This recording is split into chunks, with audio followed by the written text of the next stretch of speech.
bienvenue dans le cercle de femmes Alma Mater, la mère nourricière. Aujourd'hui, je voudrais aborder un thème qui m'est cher, la santé et le soin. Comment prendre soin de soi et de sa santé physique et mentale? Comment activer sa pharmacie intérieure? Comment prendre soin de soi à travers le premier des médicaments qui est l'alimentation? À travers mon parcours et celui d'autres femmes fortes, inspirantes et combattantes, vous allez découvrir, je l'espère, de nouvelles idées qui vous feront changer de perspective. Les femmes qui vous parlent aujourd'hui ont testé concrètement dans leur vie les éléments qu'elles vont partager avec vous. Chacune a eu ses défis et en les transcendant, en les transformant, cela a abouti à des prises de conscience et une envie de partager. J'espère que l'écoute de cette vidéo vous donnera des pistes de réflexion et plantera une graine dans votre cerveau et votre cœur pour continuer à avancer et vous dire oui à vous-même. Je m'appelle Guylaine, j'ai 47 ans, je suis une femme, une entrepreneure, une mère, une amie, une compagne. Je suis une guerrière de la vie, j'ouvre les chemins, j'aime mettre en connexion les gens et les femmes en particulier. Je suis curieuse de tout et j'aime transmettre ce que j'ai expérimenté et qui a fonctionné pour moi pour inspirer d'autres femmes et leur faire gagner du temps. Aujourd'hui, pour nous accompagner dans nos prises de conscience, j'ai le plaisir de recevoir deux invités. Christelle Verbeek, qui est fondatrice de Relations à Soi, là où le plaisir naît, qui est coach et thérapeute relationnel. Et Vérane Charbonnier, qui est docteur en pharmacie, coach et clinicienne des pharmacies intérieures, cofondatrice Excellence Ensemble et dirigeante de Cinécom, facilitatrice d'autonomie collective et individuelle. Vous retrouverez évidemment toutes leurs coordonnées sous la vidéo dans la description. Alors, on va lancer les échanges pour aujourd'hui. Et la première question que j'aimerais vous poser, on va commencer par Christelle, par l'ordre alphabétique des prénoms. Quel événement a déclenché une prise de conscience et vous a amené à vous intéresser à la santé, aux soins de soi et à la pratique que vous mettez en place aujourd'hui au niveau professionnel? Ok, c'est une bonne question. J'ai envie de dire que, au fait, c'est pas forcément mes parents qui m'ont appris à prendre soin de moi parce que mes parents, c'est un peu la génération comme je pense vos parents, on n'a pas le temps de s'occuper de soi, c'est le travail avant tout et tout, on doit charbonner. Donc, c'est pas via mes parents que j'ai appris ça. Mais je sais pas, c'est un peu venu naturellement au fil des années. En fait, je me rappelle très bien que en 2003, j'ai emménagé avec ce qui allait devenir mon futur mari. Et cette année-là, je sais pas pourquoi j'avais besoin de me faire masser. Ça faisait un certain temps que je cherchais quelqu'un pour me faire masser. Et j'ai trouvé une personne vraiment qui me masse encore à l'heure actuelle, que j'appellerais un peu ma maman spirituelle, parce que pour moi, le massage, c'est pas, je veux pas dire que les spas sont pas bien, mais c'est pas juste toucher un corps. Pour moi, il y a une notion aussi spirituelle, il y a le mental, le corps et l'esprit. Donc, cette personne, elle avait ça, et c'est là où j'ai commencé à vraiment prendre conscience que prendre soin de son corps, de son mental, c'était super important. Donc, on va dire que c'est à peu près vers 2003 que j'ai commencé à prendre conscience que de s'occuper de soi, c'était vraiment une nécessité. Et ensuite, la méga date super importante pour moi, c'est mon burn-out en 2014, où là, même si je faisais plein de choses pour m'occuper de moi, je me rendais compte que je faisais pas forcément tout bien dans le bon ordre, on va dire. Et ça m'a pas empêché justement de faire un burn-out en 2014. Et là, c'est là où ça a été le déclic pour aller de plus en profondeur sur comprendre les mécanismes, comment on peut arriver à ce genre d'état de fait. Voilà. Donc, globalement, c'est ça pour moi. Alors à toi, Vérane, tu peux nous expliquer? Oui, avec plaisir. Alors, je rejoins ce qui vient d'être dit parce que il y avait la notion, une conscience, on va dire, mentale. Pareil, par l'éducation qui est, voilà, je prends soin de moi parce que je fais du sport avec la musique à fond dans les oreilles. Je prends soin de moi parce que je vais me faire masser. J'ai une espèce de conscience de l'alimentation, mais qui est très marketée, on va dire. Donc, en fait, une non-conscience totale de moi et de mes besoins intérieurs. Voilà, j'étais un bon petit soldat dans un univers, je croyais assez facilement aux choses, on va dire, qui venaient de l'extérieur parce qu'elles étaient avec l'extérieur.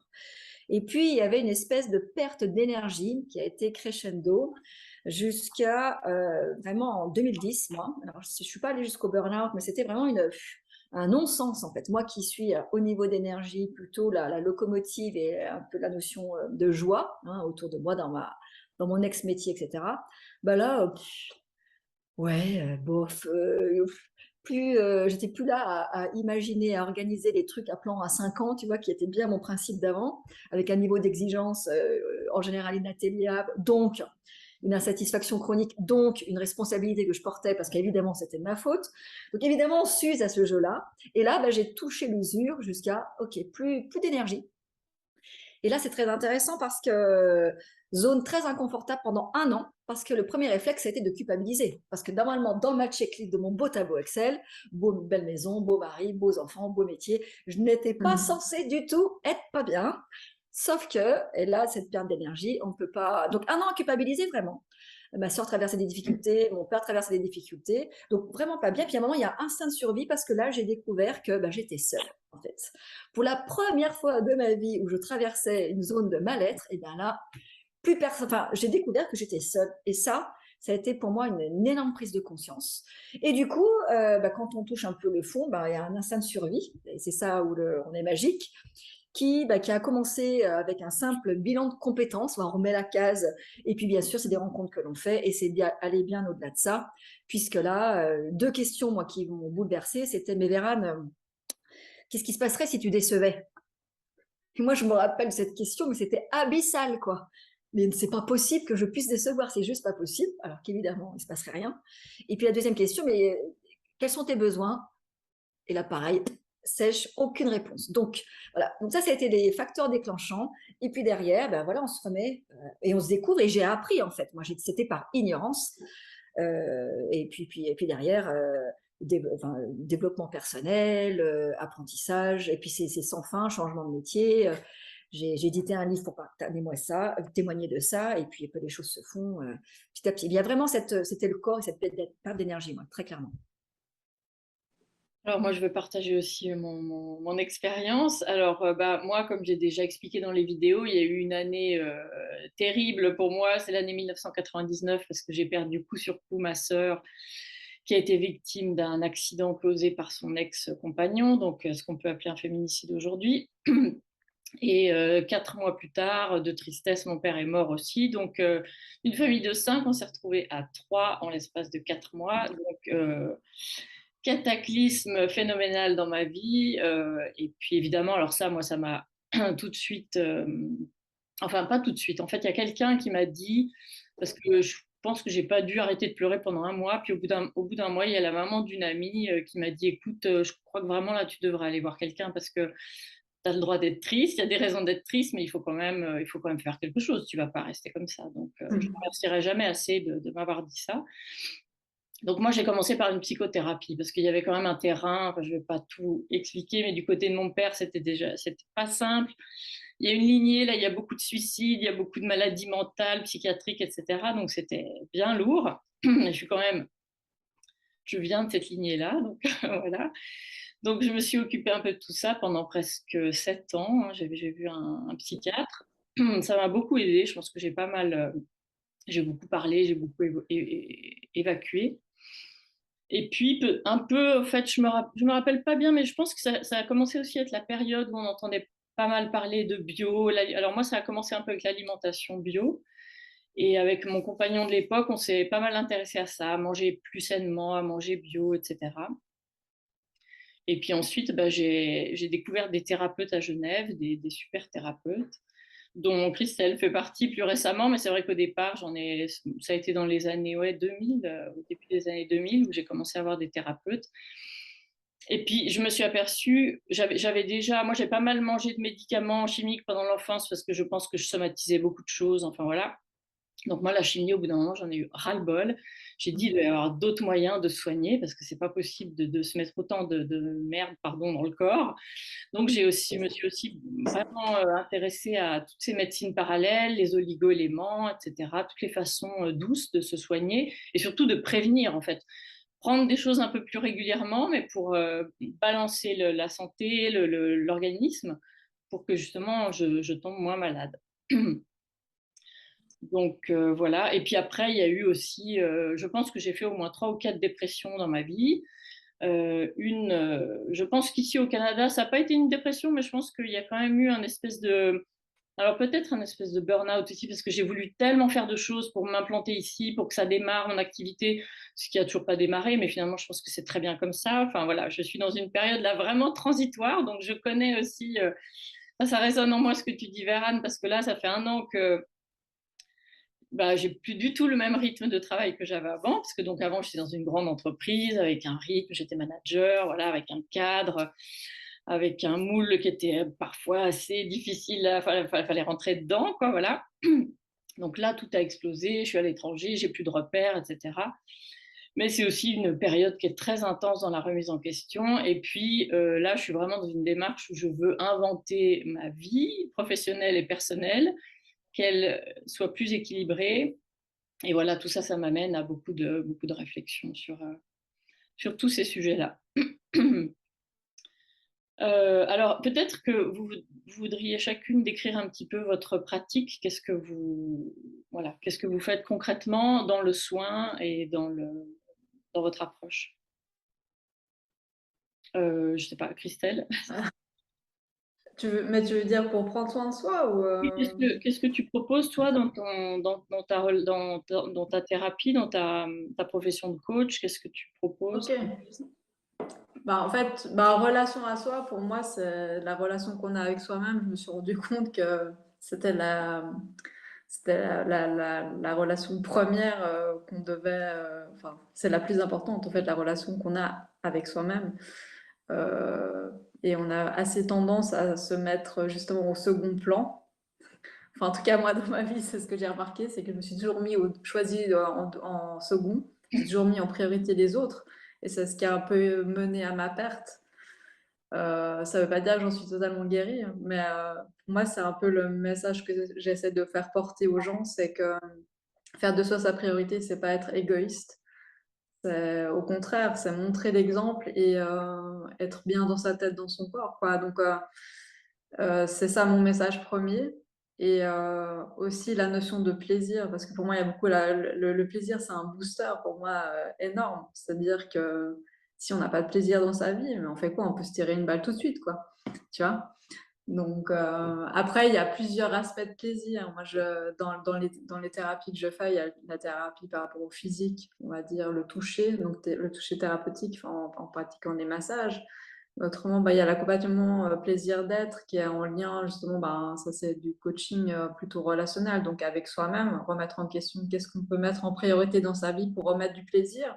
Parce que je me suis rendu compte que c'est ça, en fait, les gens ils oublient quels sont les petits plaisirs de la vie, hein, ou quelles sont les priorités ben, justement pour prendre soin de soi, parce qu'on entend souvent allez, prends soin de soi et tout, prends soin de toi, pardon. Et en fait, les personnes, elles savent plus, en fait, on sait plus ce que c'est vraiment prendre soin de soi. Et comme disait Véran, en fait, ben, on peut aller faire du sport et tout, mais si c'est pas ça qui nous remplit notre réservoir d'énergie, comme j'aime bien le dire, ben ça sert à rien. Donc qu'est-ce qui nous remplit d'énergie? C'est connaître, c'est se connaître soi. Donc ses valeurs, qu'est-ce qu'on aime faire? Par exemple, moi, bah, évidemment, bah, dans mes valeurs premières, c'est me poser les questions, me transcender. Enfin, j'aime pas être, me sentir victime, en fait. J'aime reprendre mon pouvoir personnel et dire que je suis responsable de ma vie. Euh, et ça, ben, c'est quelque chose que j'applique à moi-même et que j'essaie de transmettre aux gens parce que les gens, pour moi, ont assez tendance à se déresponsabiliser justement par rapport à leur santé. Ouais, ça va pas, bon, bah, je vais prendre un petit cachon pharmaceutique. Je ne suis pas anti-pharma hein, parce que j'ai travaillé pendant de nombreuses années dans le pharma. Sauf que pour moi, je suis aussi comme dans ton approche, Guylaine, je suis plus dans l'accès, enfin la thérapie alternative, on va dire, tout ce qui est homéopathie, oligo-éléments. Et pour moi, je préfère dans la prévention que dans la guérison. Donc, voilà, en gros. Et pour moi, ben, justement, le sommeil, la nourriture et le mouvement, que ce soit par le sport ou les massages, enfin, tout ce qui est en thérapie avec le corps, est super important, quoi, pour justement maintenir le mental. Et les gens, ils ont tendance à oublier. On oublie que le sommeil, c'est la base. Et ça, justement, j'ai eu une discussion hier avec d'autres personnes où on mettait en exergue ça, c'est que le sommeil, au fait, c'est la base de tout. C'est-à-dire que si on dort pas bien, mais on passe une mauvaise journée, le mental n'est pas bien, et physiquement, on est à la ramasse, quoi. Et c'est là où on peut justement tomber malade aussi. Et c'est pour ça que j'ai envie de le dire aujourd'hui, parce que c'est vrai que le sommeil, on a tendance à l'oublier. Beaucoup de gens l'oublient. Et c'est ça qui est terrible dans notre société, c'est qu'on est tout le temps derrière nos écrans et tout, on passe du temps et on oublie ça. On va se coucher à 1h du mat, 2h du mat, et puis le lendemain, on va se réveiller à l'arrache avec le réveil, parce que voilà. Il y a plein de... Ouais. Pour moi, le sommeil, c'est quelque chose de super important, et j'essaie de mettre en place justement par rapport à ma santé personnelle, parce que je suis un peu comme tout le monde aussi, c'est-à-dire que le smartphone, c'est une super invention, mais des fois, il y a des dérives un peu, c'est-à-dire qu'on traîne. On a perdu on a perdu la notion que des fois, on peut s'embêter, en fait. C'est comme quand on arrête, on a l'arrêt de bus et puis on attend notre bus. Ben, avant, c'était les gens, ils fumaient leur clope. Ben, maintenant, ils regardent leur smartphone. Moi, je ne fumais pas. Donc, maintenant que j'ai un smartphone, ben, je regarde le smartphone. Et cette notion d'être tout le temps dessus, ben, je trouve que c'est une spirale infernale. Et on perd la notion du temps pour plein de choses. Et des fois, c'est time consuming, ce smartphone. Donc, les écrans bleus, ça va aussi perdre enfin, ça va nous. Ça a un effet sur le sommeil, sur la mélatonine, sur plein de choses. Et voilà. Donc, voilà, c'est le message que j'ai envie de faire passer aujourd'hui. C'est que pour moi, le premier socle, enfin, le pilier, c'est le sommeil. Puis après, il y a justement tout ce qui est alimentation et mouvement, se mettre en mouvement. Le corps en mouvement, c'est d'une importance cruciale. Et pour moi, c'est tout ça, ce genre de choses qui vont faire que bah, on va être bien mentalement. Parce que quand on est, je sais pas, quand le corps est en mouvement, qu'on dort bien, ben, et puis qu'on fait des choses qui nous font plaisir, je ne vais pas oublier le plaisir, quoi. Et ben, on va kiffer notre vie. Et puis, ben, quand il y a quelque chose qui va se passer dans notre vie, que ce soit ben, quelqu'un qui nous fait une remarque, ben, on va bien le prendre. Alors que si on n'est pas bien, ben, on va le prendre pour nous et comment dire, ça va partir en cacahuète. Donc voilà. Donc, globalement, c'est un peu les piliers en ce moment pour moi que j'essaie de mettre en exergue quand les gens viennent me voir. Super, merci. À toi, Vérane. Eh bien, moi, je suis sur les mêmes leviers. En tout cas, moi, de ma première vie dans l'industrie pharma, où j'ai fait mon coming out maintenant, on va dire, il y a 11 ans, où j'ai vu toutes les limites. Et comme je disais tout à l'heure, il y avait cette espèce de naïveté à croire voilà, aux grands, on va dire, propagande ou en tout cas verbatim marketing et mercantile en même temps. En tout cas, moi maintenant, ce qui m'émeut profondément, c'est que j'en ai assez, par ignorance, que les gens aillent à la maladie. Aujourd'hui, ici, moi ça m'intéresse beaucoup, hein, le système de santé, c'est qu'aujourd'hui, si on prend les données de l'OMS, on meurt de nos systèmes de vie, donc de notre stress. C'est des maladies cardiovasculaires qui sont en lien avec justement tout ce que tu as décrit, Christelle, notre malbouffe, notre air qui est hyper pollué, notre eau qui est polluée, nos espèces de plaisirs fake qui sont dans la désillusion et dans l'excitation. On s'est complètement déconnecté. En fait, notre monde, on va dire notre monde traditionnel, nos encodages et conditionnements nous ont éloignés. Alors, ce n'est pas de jouer la victime, c'est juste prendre conscience que la façon dont on a été éduqué, on est sur des repères extérieurs et jamais sur nos repères intérieurs. C'est comme notre immense potentiel que l'on a quand on est, eh bien, il rétrécit au fur et à mesure jusqu'à ce que le corps parle. Et le corps, de toute façon, c'est là où c'est position basse et humilité, parce que c'est notre corps qui a raison. Et notre corps, lui, c'est le seul qui est dans l'instant présent, mais c'est notre tête qui nous maltraite. Donc, bien sûr, l'air que l'on respire, l'eau que l'on boit, l'alimentation qui va dans notre corps et ce que l'on pense sont les leviers de maladie.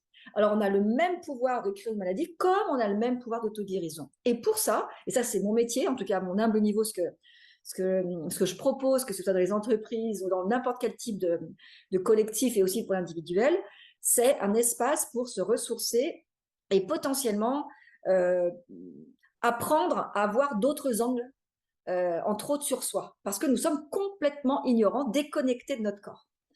Et qu'à partir d'où, justement, on prend conscience que, ben oui, je comprends d'où je viens, je comprends l'encodage, je comprends le conditionnement, mais oui, mais je peux penser autre chose. Parce qu'en fait, moi, c'est là où moi, les neurosciences me passionnent, c'est que de notre pensée, en changeant la pensée source, eh bien, on a ce potentiel qui a toujours été là, dans lequel on peut se ressourcer et le redévelopper.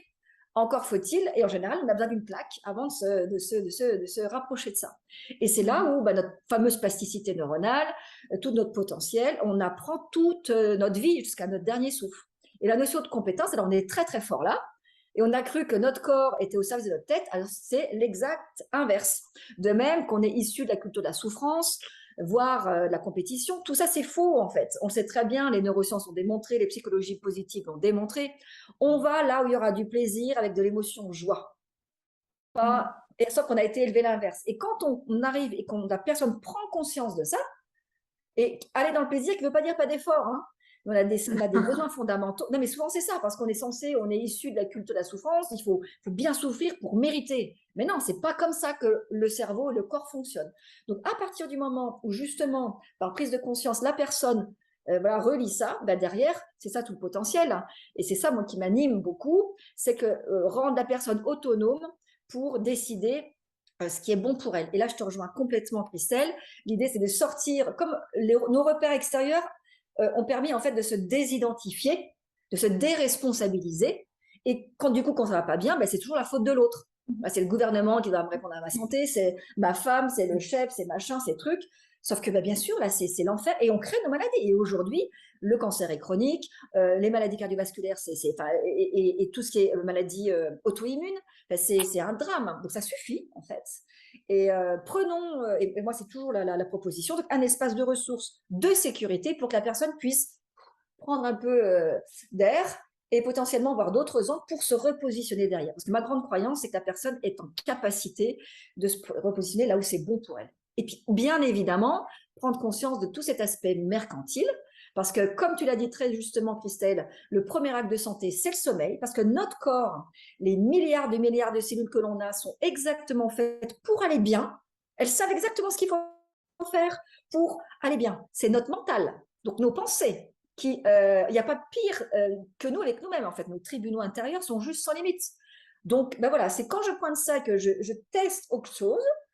Dormir ne coûte rien, respirer ne coûte rien. On ne respire pas, on est en apnée constante. Hein, donc, voilà. Donc, respirer profondément, la cohérence cardiaque, il y a plein de choses à faire. Et puis après, avoir une conscience par rapport à non, mais mon corps ne mérite que le meilleur. Donc, la meilleure qualité d'eau, la meilleure nourriture, qui ne veut pas dire privé. C'est tout sauf le régime, c'est la chose plaisir. Sauf que quand on est bien avec soi, on a juste, voilà, on est satisfait de la qualité, c'est pas la quantité. On ne fuit plus dans des espèces de plaisir, d'agitation en fait. On n'a plus besoin de remplir puisqu'on se remplit de soi. Et ça, c'est tout un parcours. Et c'est vraiment l'approche, c'est responsabilité de la personne qu'elle devienne autonome sur son chemin. Et moi, je me sens ultra privilégiée de pouvoir constater ça, quoi, parce que on n'est jamais figé nulle part. La permanence, c'est la vie, quoi, c'est le flux. C'est reprendre sa vie, avoir conscience d'où l'on vient et prendre son pouvoir. C'est ce que tu as dit, Christelle. Comment je reprends mon potentiel, quoi. C'est moi qui décide. C'est clair. Pour moi, c'est vraiment une question de pouvoir et les gens, attristés de voir que les gens donnent facilement leur pouvoir. Moi encore, hein, des moments, il y a des fois où je donne mon pouvoir à l'autre, je me dis mais non, et arrête, Christelle, c'est ton pouvoir, c'est ta responsabilité, c'est ta vie. Moi, je trouve c'est terrible. Hein. Ça, je pense qu'on pourrait faire une émission complète là-dessus. Ouais. Je pourrais vous réinviter. Oui. Mais c'est vrai que là, on peut en parler un peu si vous voulez, mais après, moi, je dirais quelques mots sur l'alimentation aussi, puisque moi, j'ai eu des prises de conscience spécifiques par rapport à ça.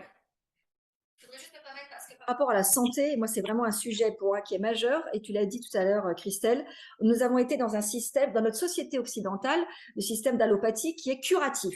Donc, on attend d'avoir mal quelque part, tellement on est dans l'inconscience, dans l'ignorance de notre corps, pour aller voir un médecin pour soigner un symptôme. Et on a complètement omis toute la partie préventive qui est, moi j'ai un terrain d'ailleurs qui sont pris par les naturopathes, par les homéopathes, et comment je prends soin de mon terrain. Et c'est à moi de prendre soin. Sauf que, alors, voilà, je dors pas, hop, je vais prendre des pilules pour dormir. Je vais pas me poser la question pourquoi je dors pas. Et c'est ça qu'aujourd'hui, que je trouve extraordinaire, c'est qu'enfin, la médecine allopathique touche ses limites. Alors, on fait des progrès super. L'idée, c'est pas de cracher dessus, mais ça a toutes ses limites. On sait très bien que l'effet placebo, etc. Donc maintenant, on a vraiment cette ouverture. J'ai écouté que Monaco, la Suisse, commence dans la médecine intégrative à légaliser ça. Et dans notre mode scientifique, c'est qu'on sait pas, et moi, je suis beaucoup sur les états de conscience modifiés. Sauf qu'on veut prouver de quelque chose d'holistique, de spirituel, pour que ça rentre dans une éprouvette reproductive. C'est juste pas possible. Donc moi, dans mon métier, c'est pour clôturer là-dessus, ben, je milite vraiment pour, de façon scientifique, en tout cas en utilisant des verbes latines, pour qu'on sorte de ça, pour ouvrir d'autres choses qui ont toujours existé. Il n'y a que notre société occidentale qui l'a fermé. Ça existait avant, ça a toujours existé. Donc c'est comment on va l'intégrer. Et aujourd'hui, ben, on a plus que besoin. Oui, oui, oui. Non, mais oui, oui. Alors, moi, je suis vraiment contente parce que c'est vraiment aussi le message que je veux porter, moi, avec toutes ces vidéos que je fais, c'est l'autoresponsabilisation des femmes. Alors, je m'adresse aux femmes parce que c'est mon cœur de cible, mais je sais j'ai des hommes qui suivent les vidéos. Mais c'est vraiment l'autoresponsabilisation parce que ça aussi, ce que tu as dit, Christelle, moi, ça me parle beaucoup parce que on travaille beaucoup, Christelle et moi, en ce moment, sur ces notions parce qu'on a un coach qui nous suit, on a le même coach depuis quelques mois. Et ça, garder son pouvoir, arrêter de le donner aux autres, ça, c'est quelque chose, moi, maintenant que je l'ai compris, c'est comme Christelle, parfois je me fais encore avoir, mais de plus en plus, j'ai conscience de ça et je me rends compte des mécanismes et enfin voilà, je travaille vraiment à essayer de récupérer ça et aussi et se dire oui à soi-même, quoi. Ça, c'est vraiment aussi en ce moment, c'est se dire oui à soi-même, dire non aux autres pour me dire oui à moi-même. Et aussi, je voulais juste rajouter, moi j'ai eu une prise de conscience aussi assez récente, c'est que toutes ces vidéos, je les fais pour les femmes, donc alors d'abord, je me sens légitime parce que j'ai eu une expérience de vie qui fait que je suis légitime pour parler d'un certain nombre de sujets, mais en plus, le fait de faire ça pour les femmes, j'ai l'impression que toutes les femmes sont derrière moi. Voilà, j'ai la force des femmes pour leur amener ce message-là, pour leur montrer que voilà, on peut être autonome et, et alors être seule, pas dans le sens où tu en as parlé, Vérane, au moment où tu as eu toutes ces difficultés, mais être seule voilà, comme tu l'as dit, Christelle, personne d'autre que nous, que moi-même, sait ce qui est bon pour moi. Et ce qui est bon pour Christelle ou pour Vérane n'est pas bon pour moi. Ce qui est bon pour Guylaine est bon pour Guylaine uniquement. Voilà. Et c'est aussi cette prise de conscience et, voilà, et d'arrêter de se faire parasiter. Mais enfin là, je pense qu'il faudrait faire carrément une autre émission. Mais je vais parler un petit peu de l'alimentation parce que j'en ai déjà parlé, mais ça, c'est aussi très important pour moi parce que moi, pendant longtemps, j'aimais pas cuisiner, ça m'intéressait pas. Quand j'étais célibataire, mon frigo, il y avait genre un yaourt dedans, il était énorme, mon frigo, il y avait un yaourt. Je prenais pas tellement attention à mon alimentation. Et je suis devenue maman, donc là, forcément, moi, ça m'a interpellée. J'ai vu un petit organisme auquel j'ai essayé d'apporter le meilleur de moi-même, puisque je l'ai construit pendant 9 mois dans mon corps. Et en fait, donc, Elliot, au début, je le nourrissais avec des aliments trop acides. Je faisais des choses trop grasses, trop riches. Il a fait des crises d'acidose. En fait, il vomissait de la bile, puisque sa nourriture était trop acide. Donc ça m'a interpellée. On est allé voir. Je suis avec un mari qui s'ouvre de plus en plus à tout ce qui est naturel, mais au départ qui était assez fermé. Donc on est allé voir le pédiatre, on lui en a parlé, et on nous a fait faire plein de prises de sang, etc., qui donnaient pas grand-chose. Et à ce moment-là, j'ai découvert une thérapeute sur Genève qui fait de la médecine quantique. Et c'est à travers elle que, voilà, elle m'a ouvert à toute cette prise de conscience de l'alimentation, etc. Et là, j'ai complètement révolutionné la manière de l'alimentation, la nourriture qu'on mettait dans notre corps. Et je l'ai fait pour toute la famille parce que ça bénéficie à tout le monde. Et j'étais aussi la première à en bénéficier. J'ai vu ce que ça a fait sur moi. Et donc, voilà, maintenant, il va beaucoup mieux. Ça s'est réglé dès le moment où j'ai changé l'alimentation. Ça s'est réglé tout seul pour mon fils. Il est en pleine forme, il n'est jamais malade. Je le soigne comme moi, c'est-à-dire je fais beaucoup de préventifs. Les mois d'hiver, on prend des oligo-éléments le matin et le soir, le cuivre argent pour de la vitamine C, enfin des choses assez basiques et assez simples à mettre en place. Et voilà, je voulais juste dire, moi là, je suis au Canada, alors c'est vrai que je veux pas critiquer ce pays, mais c'est vrai que le continent nord-américain, c'est un continent, ce sont des faits, hein, c'est pas une critique, mais le diabète explose, la nourriture, elle est assez déséquilibrée. Et je dois dire que quand mon fils me rapporte le contenu des boîtes à déjeuner que mangent ses copains à midi, je suis catastrophée. J'hésite entre pleurer et rire parce que parfois c'est composé de bonbons et de pop-corn, par exemple. Donc, ça me catastrophe de savoir que des petits organismes comme ça, en pleine croissance, ne bénéficient pas de tous les apports nutritionnels dont ils ont besoin. Donc voilà, je voulais juste rappeler que c'est fondamental pour un enfant en pleine croissance, mais c'est aussi très important pour un adulte. Et puis, quand on prend de l'âge, les femmes aussi, il y a tout le système hormonal. Ça, c'est pareil, on pourra en faire une émission entière, mais il y a tout le système hormonal qui joue aussi. Moi, j'approche la cinquantaine. Je pense que je suis en préménopause. Enfin, je vois qu'il y a des choses qui changent, etc. La peau, enfin bref. Le poids aussi, le poids qui commence à changer. Moi, j'ai jamais eu trop de problèmes de poids, mais là, je vois que je prends un petit peu de poids sans avoir forcément changé quoi que ce soit dans mon alimentation. Donc, il faut aussi que je vais me renseigner là-dessus, ça m'intéresse. Mais voilà, équilibrer, moi, le grand principe que j'essaie de donner, c'est évidemment d'essayer de minimiser le plus possible les aliments transformés, et ça ne prend pas tellement de temps à faire de la cuisine. Moi, je m'organise souvent le week-end. C'est vrai que je fais un petit peu plus de préparation pour être tranquille la semaine, mais c'est tellement, on sent tellement l'apport bénéfique que ça fait sur tous les plans. Et puis c'est pareil, c'est prendre soin de soi, c'est je décide ce que je mets dans mon corps. Je mets des choses bonnes dans mon corps. Moi, je rejoins aussi Christelle. Moi, je suis une épicurienne. J'adore manger. J'adore faire des restaurants. Voilà, le plaisir à travers l'alimentation, moi, il est très important pour moi. Je suis un bec sucré, donc je fais des efforts parce que je sais que le sucre n'est pas bon, mais j'essaie de prendre des meilleurs sucres, le sucre de coco, des choses comme ça. Alors, j'entends un peu des personnes qui sont un peu radicales par rapport au sucre. Moi, je sais que j'arriverai pas à me priver de sucre, hein. C'est vraiment quelque chose, ça fait partie d'un de mes plaisirs. Donc, je n'arrive pas à m'en passer complètement, mais j'essaye de favoriser des meilleurs sucres que le sucre raffiné, blanc, industriel et terrible. Voilà. Et voilà, donc ça, c'était important pour moi de le partager. Évidemment, si les personnes qui regardent ont des questions, veulent me poser des questions sur l'alimentation, moi je suis la première à envoyer des recettes faciles, par exemple pour faire des céréales pour ses enfants, qui sont bien meilleures que les céréales qu'on trouve en supermarché. Tout un tas de recettes moi je suis une maman, je suis en activité aussi, je démarre ici ma vie au Canada, donc j'ai pas non plus 3 heures à passer en cuisine. Donc j'ai trouvé des recettes qui sont bonnes, saines et assez rapides à faire.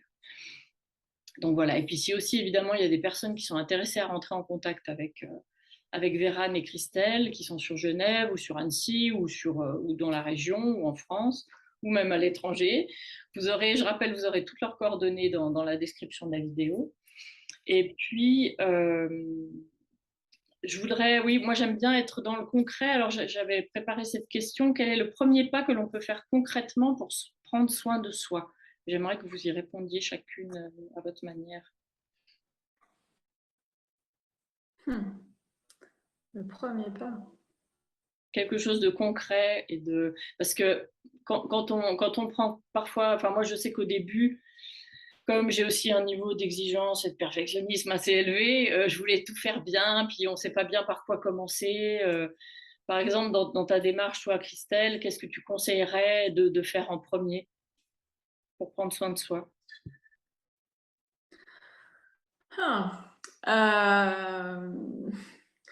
Moi, j'ai envie de dire que c'est déjà oser essayer justement de faire quelque chose qui nous tente, mais on sait justement parce qu'on est perfectionniste ou voilà, on n'a pas osé faire ou parce qu'on a peur du jugement de l'autre ou voilà. Déjà ressentir qu'est-ce qu'il y a à l'intérieur de nous, qu'est-ce qui peut résonner et oser essayer. Parce qu'au fait, c'est en osant faire un premier pas qu'on va activer les autres pas.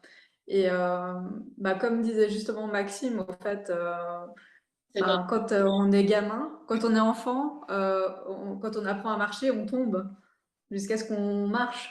Donc, mais ça, on a vite oublié quand on est adulte, c'est-à-dire que nous, on veut pas tomber, quoi. On n'aime pas tomber. Donc, en fait, le conseil que j'aurais, c'est oser faire quelque chose qui nous fait vibrer à l'intérieur. Pour moi, c'est le premier pas, c'est oser déjà. Et pas se limiter, parce qu'on se limite beaucoup, hein. On est dans une société où tout va très très très vite et on veut tout faire juste du premier coup. Je m'inclus dedans, hein. Mais je me rends compte que de toute façon, ça n'a jamais marché comme ça. Il y a des étapes à franchir Et c'est accepter que justement, ben, c'est en se cassant la gueule qu'on va se dire, ah, mais en fait, ça, c'est pas ça forcément que je voulais, ou oui, le chemin, mais par contre, je vais me relever et je vais faire différemment. Donc pour moi, c'est oser faire le premier pas. C'est reprendre son pouvoir. Voilà. Eran? Ce que j'ai envie de partager, c'est première chose déjà, respirer, c'est-à-dire faire un temps d'arrêt par rapport à la spirale, parce que les femmes actives sont souvent dans une espèce de spirale de charge mentale et ça court, on ne sait même plus après quoi, mais on court à fond. Là, c'est déjà faire un arrêt image et je respire en conscience, mais vraiment, je respire et je laisse rentrer cet oxygène qui nourrit. Tu parlais de nourrir les organismes des enfants, mais là, nous, respirant et nourrir nos cellules et voir chaque organe. Et après, apprendre à faire de l'autodérision, c'est-à-dire rire de soi, mais en mode douceur, c'est-à-dire que stopper la spirale du jugement constamment. Donc, je m'arrête, je respire, je ris. Et dernier point très important, je me remercie, je me félicite. C'est-à-dire que pour cicatriser du sevrage, du jugement, de la maltraitance que l'on s'auto-inflige, là, on est en fait des corps et des cœurs blessés. Et commencer, ben non, merci à moi pour qui je suis. Et on est souvent handicapé avec ça, très très mal à l'aise, tellement on est loin. Alors que c'est le premier acte d'amour de soi, de respect de soi. Donc valoriser, ben oui, j'ai peut-être eu ma journée de M, mais il n'empêche que je vais traverser. Puis finalement, ben, j'ai pas fait ma to-do list, mais j'ai fait plein d'autres trucs qui n'étaient pas prévus. Ben, commencer à monter un peu en conscience. Une fois qu'on a respiré, qu'on s'est calmé, qu'on ouvre un peu l'autodérision, donc la notion de joie, de s'amuser avec, là derrière, commencer à me valoriser. Pour stopper cette foutue spirale du jugement, de suis-je jamais ou trop ou pas, c'est quelque chose. Non, on arrête avec ça.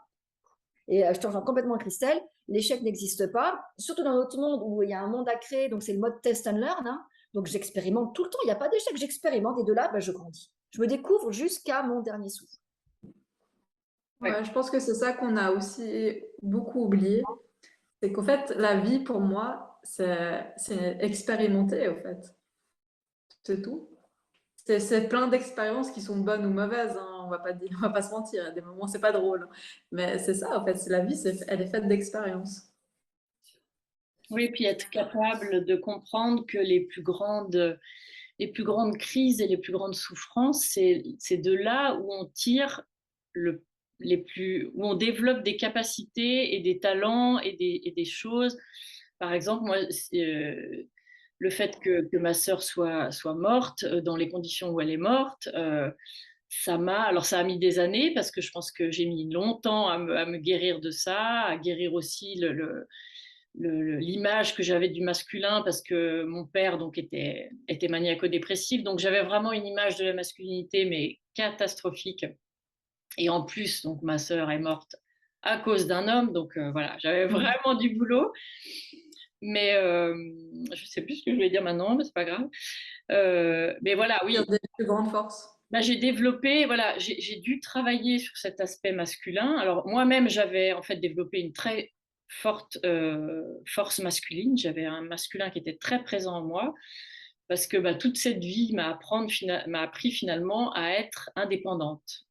En tout cas, j'aime pas dire que je suis toujours indépendante, mais j'ai une force en moi qui me pousse toujours à être indépendante à tout point de vue. J'aime avoir une indépendance financière, j'aime avoir une indépendance d'esprit, j'aime pas faire comme tout le monde. Voilà, j'ai quand même ça qui est chevillé au corps. Et toutes ces épreuves par lesquelles je suis passée, c'est aussi ça qui fait qu'aujourd'hui, j'ai cette force en moi qui est ma première valeur. Et je voulais justement dire aussi que moi, quelque chose de concret que j'aimerais transmettre, c'est le travail qu'on a fait avec ce coach Maxime, que je trouve très important maintenant que je l'ai fait et que j'ai découvert. C'est travailler sur ses valeurs, identifier ses valeurs. Savoir, alors on dit toujours, ah, moi j'ai des principes, j'ai des valeurs, je suis loyale, je suis. Non, non, c'est pas ça. C'est à travers une série de questions, identifier ce qu'on fait naturellement, ce qu'on aime faire naturellement, et ce qui nous procure du plaisir et ce qui nous ressource en énergie. Et c'est pas du tout ce qu'on croit, c'est pas du tout la loyauté, ah, mais moi je suis quelqu'un de confiance, voilà, c'est pas ça. C'est plein d'autres choses Alors, on peut faire ça avec. Nous, on a fait ce travail avec Maxime, qui est un coach, mais il y a aussi des organismes qui existent. Ça s'appelle le VIA. Je mettrai le lien en description. Caractère. Un questionnaire, voilà, un questionnaire, on découvre en fait toutes ces valeurs, il y en a une vingtaine, je crois, et comme ça, on a les 5 principales ou même les 3 principales. Et le message aussi, c'est d'aligner sa vie sur ces 3 valeurs principales et de vérifier si tout est aligné avec ça, en fait. Et puis, essayer de passer chaque journée en honorant ces valeurs-là et en vérifiant qu'on a bien, que la journée, on a nourri ces valeurs-là, parce que c'est ça qui apporte de l'énergie. Alors oui, il y a le sommeil, oui, il y a l'alimentation, oui, il y a tout ça, mais il y a aussi des activités qui, quand on ne se sent pas bien, on peut faire certaines activités. Et comme tu disais, Christelle, il y a parfois, on a des surprises, on va apprendre qu'une activité à laquelle on n'aurait jamais pensé, eh ben, elle va nous nourrir, elle va nous apporter de l'énergie. Et c'est pas forcément d'avoir fait une sieste. Ça peut être, pour moi, par exemple, je médite, mais en fait, je médite pas assise sur un coussin. Moi, c'est la marche. Quand je marche, je fais de la méditation. Et moi, dans mes 3 premières valeurs, il y a la beauté. Il y a la reconnaissance de la beauté. Je vois la beauté partout. Je la vois dans l'art, dans les couleurs, dans la nature, dans le visage des personnes que je croise, dans un sourire, dans un geste. Voilà, je la vois partout. Et j'essaye maintenant que je suis consciente de ça tous les jours. Alors, j'ai mis en place une routine aussi, et ça, je voulais dire aussi que ça, c'est important. Et tout le monde peut mettre en place des routines. C'est pas parce qu'on a des journées chargées. Justement, il faut se réserver des plages. Et vous verrez qu'en réservant ces plages-là, on gagne de l'énergie, on recharge ses batteries et on est encore plus efficace pour effectuer ce qu'on a à faire parce qu'on a été dans l'être. Le grand message aussi que j'aimerais partager, c'est arrêter d'être dans le faire et laisser de la place pour être. Et ce temps qu'on laisse à l'être et à recharger ses batteries et à reprendre de l'énergie, on est plus efficace pour faire tout ce qu'on doit faire. Voilà, c'était aussi la grande chose que je voulais partager. Et pourquoi pas commencer concrètement. Moi, voilà, j'aimerais que toutes les personnes qui vont voir cette vidéo aillent sur ce questionnaire dont je mettrai les références et répondez à ces questions. Il n'y a pas de mauvaise réponse, il faut répondre comme vous le sentez et vous identifierez vos valeurs et ensuite vous pouvez observer votre vie et vous dire qu'est-ce que je peux faire pour honorer ces valeurs-là le plus souvent possible. Il y a des jours où c'est pas possible, c'est pas grave. Parfois on fait d'autres choses, on voit des personnes, mais je pense que de toute façon, on arrive toujours à voir et à honorer ses valeurs, même quoi qu'on fasse, en fait. Et le but, pour se sentir mieux, en tout cas ce que moi j'ai fait et qui a marché, et qui a vraiment fonctionné, je peux témoigner de ça, c'est que même quand j'ai mal dormi, parce que là, en ce moment, je tousse beaucoup, je suis malade, bon voilà, je dors pas bien, j'ai dormi 2 heures. Mais en fait, faire cette vidéo, parler de tout ça, moi, je sais que ça va me recharger les batteries et je vais passer une bonne journée parce que même si j'ai dormi 2 heures, rien que de discuter avec vous de tout ça, moi, ça me recharge mes batteries pour la journée et ça va me durer quelques jours. Je sais que ça va me recharger. Pour les 2 prochaines journées, je suis au top de mon énergie. Donc, Oui, parce que ça, c'est une autre dimension. oui, il y a aussi la Enfin, dimension. Oui. parce que le sommeil, la nourriture et le mouvement, pour moi, ça a plus un aspect physiologique. Là, on rentre dans l'aspect mental. Enfin, mental. On s'entend, tu vois ce que je veux dire. Spirituel. Et je rejoins totalement ce que tu dis. Et pour moi, le simple fait d'échanger et de créer du lien avec les gens, c'est important pour moi. Donc, ouais, non, c'est clair. Non, le test est à faire et comme tu l'as dit, en fait, faut répondre aux questions de manière très spontanée. Faut pas se prendre la tête. Mm. Tu disais tout à l'heure, Christelle, la vie n'est qu'expérience, mais là, si on prend un niveau au-dessus, puisqu'on est en train de monter au-dessus, si on parle de spiritualité et de vie incarnée, notre passage, là, il est juste pour expérimenter des choses et la vie, elle nous sert exactement ce dont nous avons besoin pour expérimenter ce dont on a à expérimenter pour suivre le chemin qu'a notre âme. Donc, à partir de là, c'est humilité, ça va enlever certains nœuds à nos cerveaux. Et le test, là, c'est issu de la psychologie positive. Ça parle de valeurs de force. Et ça, c'est vraiment hyper important parce que quand on les utilise, ça nous donne vraiment de l'énergie. Et pour justement se sortir de notre zone de confort. Et c'est facile. Il faut sortir de on doit en baver, en fait. La vie, pour que ça circule, ça doit être fluide. Donc, c'est devant la joie et la douceur qui ne veut pas dire ne rien faire. On en est à l'opposé, en fait. Et quand on arrive à se connecter à ça, le corps très vite y comprend. Et je rejoins complètement la notion de flux d'énergie que ça te donne. Notre seule responsabilité, c'est vraiment, alors bien sûr tu l'as dit, là, on est bien sûr notre principale priorité, mais c'est comment je vais laisser circuler cette vie à travers mon corps. Sinon, ça fait des nœuds. Oui, et puis moi, à travers en fait mon plaisir qui est d'échanger avec des femmes, bah, c'est pas égoïste, j'en fais profiter tout le monde. Enfin, on passe tout un bon moment. Enfin, pour moi, c'est important et oui, c'est vraiment le contraire de l'égoïsme. Je voulais aussi rajouter que moi, j'ai vraiment expérimenté là dans mon couple.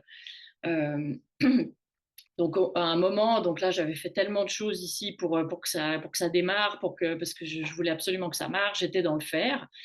Et j'ai commencé à tout doucement arriver à un trop plein de... Et j'ai une thérapeute qui m'a conseillé, elle m'a dit, est-ce que vous arrivez à prendre soin de vous le matin, vous faites que ce que vous avez envie de faire le matin et vous travaillez que l'après-midi. Et ben, j'ai fait ça pendant presque 3 mois. Et mais enfin, le miracle, enfin, c'est pas un miracle, c'est que en prenant soin de moi le matin, j'étais beaucoup plus ressourcée en énergie. J'avais rempli, comme on dit, mon réservoir, il était plein. Donc j'étais beaucoup plus efficace, je travaillais très bien l'après-midi. Et en prenant soin de moi, j'ai fait bouger des choses dans mon couple que j'essayais de faire bouger depuis 10 ans. Et moi, en bon bélier et en bon force masculine, j'essayais de confronter avec l'autre, de bouger la montagne, parce que mon mari, c'est un peu une montagne en termes d'assises et d'ancrage dans le sol.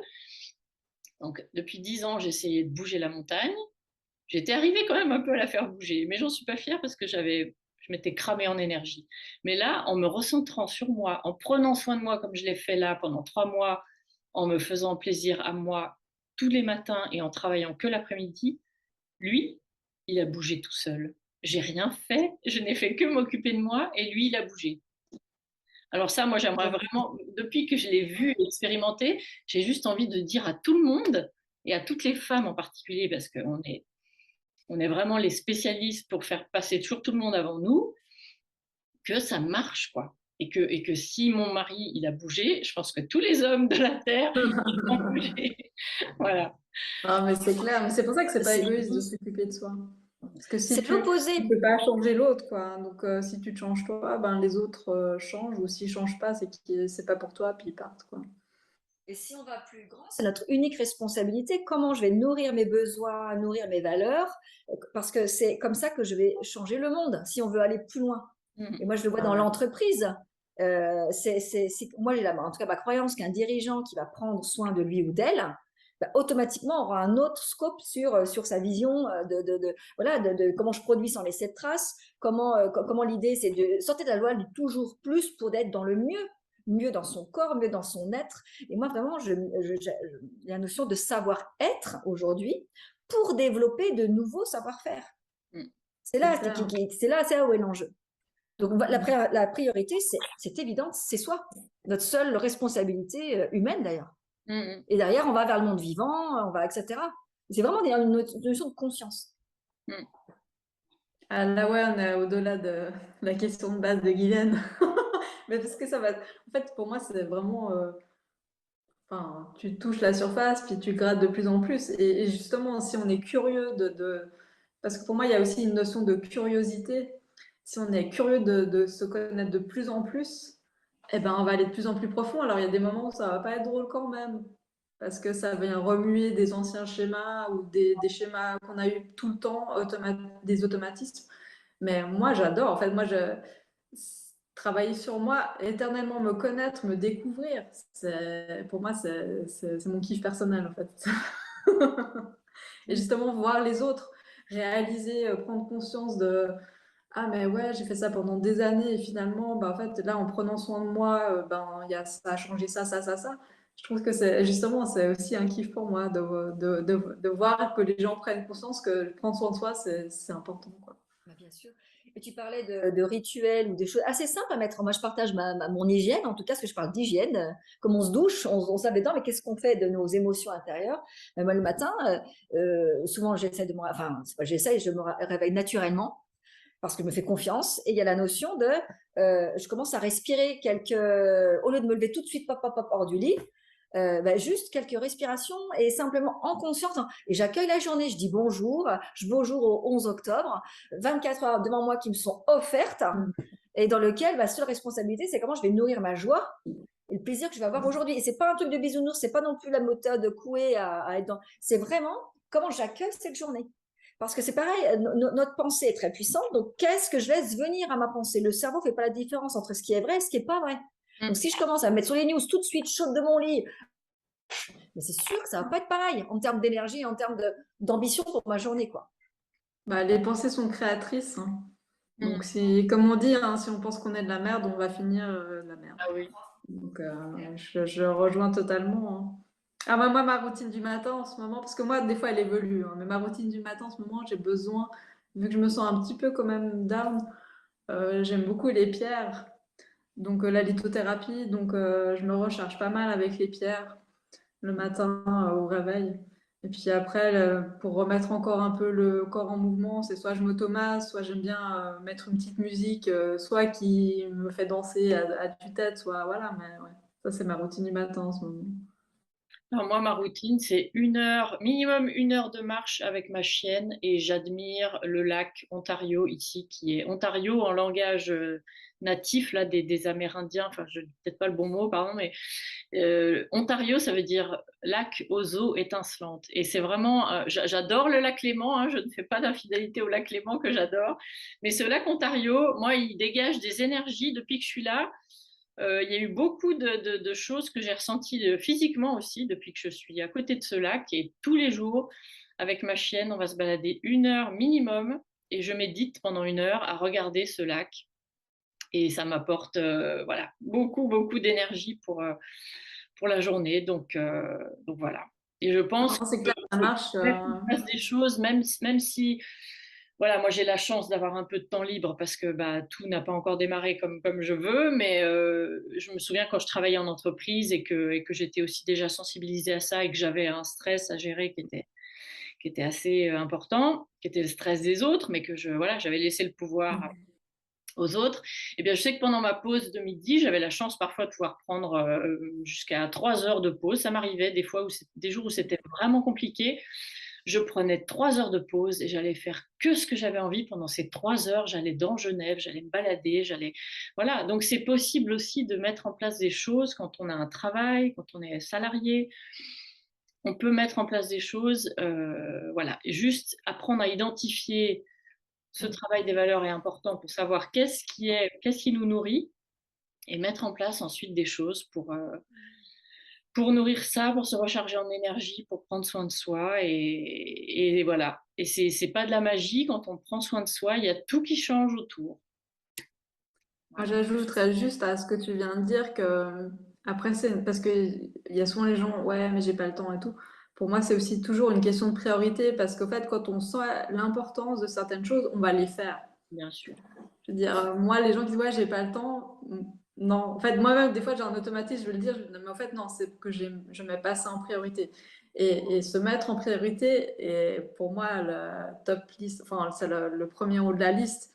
Et trouver 5-10 minutes par jour, pour moi, c'est le minimum. Et ce que j'aime bien aussi, c'est l'exemple justement de la brosse à dents. Je veux dire, tous les jours, il y a des gens on se brosse les dents, hein, on ne se pose pas la question, c'est devenu dans nos habitudes. Donc, si on arrive à créer cette habitude de prendre soin de soi, ben, c'est tout bénef pour nous, puis on va s'en rendre compte, quoi. Donc, faire de soi sa priorité. Moi, le dernier truc que je voudrais rajouter sur l'alimentation, parce qu'on mange beaucoup trop et beaucoup trop acide, on a un acidose chronique qui crée toutes les inflammations, donc toutes nos douleurs, parce que l'industriel, parce que le sucre en quantité énorme. Le sucre est plus addictif que la cocaïne, hein, juste pour info. Donc, il y a la notion des fois, simplement s'écouter. Si on n'a pas faim, on ne mange que quand on a faim, en fait. Donc, c'est se reconnecter à son corps. On est tellement déconnecté, il faut manger à telle heure. Non, Donc déjà, voilà, simplement. Et puis, quelquefois, oser, pour ceux qui... Le jeûne intermittent, donc j'ai pas faim, je mange pas. Et là, le corps a de l'énergie pour faire ce qu'il a à faire. Donc c'est pas je dois jeûner, non, c'est si j'ai pas faim, je mange pas et je vois ce qui se passe. Mais la notion d'expérimenter pour se reconnecter. On a un super pouvoir, c'est incroyable le pouvoir qu'on a. Ah oui, oui. Alors moi, je rejoins tout à fait parce que moi, j'ai jamais faim le matin. Donc je pars souvent en balade à jeun, j'ai pas faim. Et la balade me donne envie de manger, fait naître l'envie de manger, la faim. Et quand j'arrive, je mange à ce moment-là. Ouais, ouais, alors ça, le jeûne intermittent, moi, ça fait un moment que je le pratique. Et aussi pendant mes phases menstruelles, je sais que parfois ça arrive aussi que j'ai pas du tout faim. Bah, je force surtout pas le corps. Le corps qui a d'autres choses à faire apparemment dans mes ovaires, de tout ça. Enfin voilà, donc je le laisse faire ce qu'il a à faire et je mange pas si j'ai pas faim. Bon, après, voilà, le tableau est pas. Je veux pas donner non plus un tableau idyllique parce que ça m'arrive encore d'avoir des grosses envies de chocolat, par exemple, parce que moi le chocolat c'est une catastrophe. Et par contre, j'ai appris quand j'ai envie de craquer comme ça, de faire un craquage de sucre, à prendre un petit peu de vinaigre de cidre dans de l'eau et ça va aider l'organisme à mieux assimiler tout ce que je vais lui envoyer qui est pas très bon et voilà. Parce que je veux dire que quand j'entame la plaque, j'ai un petit peu du mal à pas la finir, donc ça c'est un peu voilà. Ouais, bah après, on est des humains, hein, donc voilà. Mais je pense que justement, le premier pas, c'est de prendre conscience D'être de dans le tout plaisir, ça et puis c'est ça. d'y aller. Et comme vous l'avez dit toutes, c'est d'être douce envers soi-même. Parce que des fois, enfin, la plupart du temps, on est assez dur envers nous-mêmes, on est trop exigeante. Donc, Ah, le mental, oui, oui. Le mental, il est. Alors ça aussi, mais on pourrait faire une émission aussi là-dessus. C'est le mental, parce que le mental et l'ego cherchent toujours. Moi, depuis que je suis au Canada, j'expérimente ça. J'ai mon ego qui veut sans cesse me remettre dans un poste salarié avec un cadre, avec des horaires. Il est en train d'hurler et je l'observe, j'apprends à l'observer parce que j'arrive pas toujours encore à discerner quand c'est l'ego. Bon, voilà. Mais j'apprends à essayer de l'observer à distance et à lui dire tranquillement, mais tu peux toujours crier, je ne reviendrai pas à un poste salarié, je n'ai pas envie, je n'ai plus envie. Donc voilà, le mental aussi, c'est un challenge de le calmer, de l'apaiser et de le et reprendre. ouais, que de chemin quand même. Oui, c'est vrai qu'il faut aussi se féliciter du chemin parcouru. Et oui, je me félicite pour toute cette année où je pense que j'ai fait beaucoup de... Alors évidemment que ça aide hein, aussi à changer de... Quand tout change, je pense que c'est aussi plus facile, enfin plus facile. Ça n'a pas été facile, mais c'est pas le bon mot, mais ça amène un peu toutes les conditions pour qu'il y ait des changements qui se mettent en place de manière plus, comment dire, oui, plus facile que si on reste dans le même endroit avec les mêmes personnes, avec le même travail, avec voilà. Bah là, tu lances un autre sujet qui peut être parlé, c'est l'importance de l'environnement. Si t'es pas dans le bon environnement social ou dans ton professionnel, enfin voilà, c'est pas terrible non plus pour ça même. Ouais, Il y a plein de on a sujets. plein d'idées hein, pour parler. Ouais. Montons en conscience. Oui, oui, oui. C'est le, voilà, c'est vraiment le message de ces vidéos, c'est planter des graines, voir les choses sous un. Moi si j'arrive à ce que voilà, une personne, une femme se dise tiens, ah tiens, je vois les choses d'une manière différente, ça m'interpelle, ça m'inspire, qu'est-ce que je pourrais faire par rapport à ça? Voilà, moi j'ai gagné, quoi. Je serais vraiment contente si je peux toucher au moins une femme qui va en parler à une autre femme, etc., etc. Bah là, je crois qu'aujourd'hui, on a donné quand même pas mal de pistes, enfin de matière à réfléchir, hein. Oui, oui, oui. Bah, comme toujours, moi je vous remercie vraiment pour la richesse des échanges et du partage. Et puis, bah, écoutez, je vous remercie. Je vais arrêter l'enregistrement et puis on se parle après. Merci beaucoup. C'était une belle émission et à bientôt.